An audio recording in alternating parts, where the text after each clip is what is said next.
ఇప్పటికీ మోపిదేవిలో ఆశ్చర్యం జరుగుతుంది. ప్రధానమూర్తి కింద కలుగులో ఉంటుంది పాము, అందులో ఉంటాడు. వాయువుని వింటూ ఉంటాడు, వేదనాదాన్ని వింటూ ఉంటాడు. మంత్రాలు చదివేటప్పుడు దోషం ఎక్కువ వచ్చిందనుకోండి, స్వరంలో దోషం, కోపం వచ్చేస్తుంది. ఎవరిని ఏం చేయడు, కోపం వచ్చి అలుగుతాడు. అలిగి కలుగులోంచి బయటికి వచ్చేస్తాడు.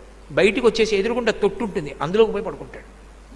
నేను లోపల ఉండనంటాడు. నాదం తప్పు వస్తోంది, స్వరం తప్పు వస్తోంది, నేను విన్నా మంత్రం అంటాడు. అప్పుడు వచ్చి మళ్ళీ స్వరంతో చదువుతారు మంత్రం. చదివి తప్పు అయిపోయిందయా, క్షమించు, నీ యథాస్థానాన్ని చేరమని అడుగుతారు. అప్పుడు ఒకసారి మళ్ళీ ఆ బుట్టలోంచి పైకి లేచి మళ్ళీ వెళ్ళిపోతాడు. అందరూ చూస్తుండగా జరుగుతుంది మోపిదేవిలో. నేను అబద్ధం చెప్పాను అనుకుంటున్నారేమో.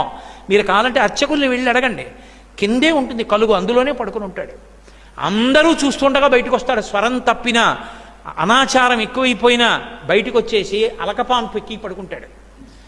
మళ్ళీ వెళ్ళి వేదం స్వరంతో చెప్తే లోపలికి వెళ్ళిపోతాడు.